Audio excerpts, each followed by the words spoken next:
teachers, go ahead, show them what you can do, Jose. And I'm like trying to do some b-boy, break dance and head spins and windmills. And, so JoJo was in spirit to China with me because it was the first time they ever seen breakdancing.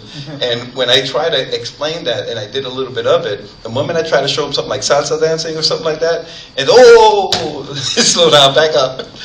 So there was a little bit of that. You're not, you're close, but I don't know how close we're going to let you get in. But you know what? That's interesting. But they really embraced Western culture, and I was excited to be in China, and they were excited that I was not, Chinese, but I was embracing their culture. You cued something because we run out of time, but something that I wanted to do, and you gave me a perfect cue.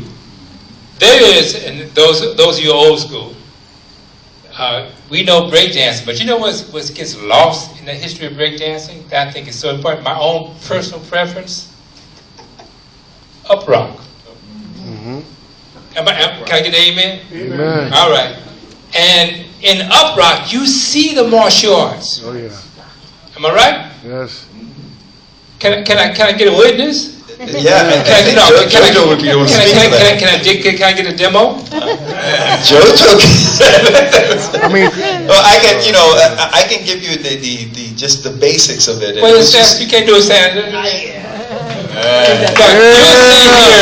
right up.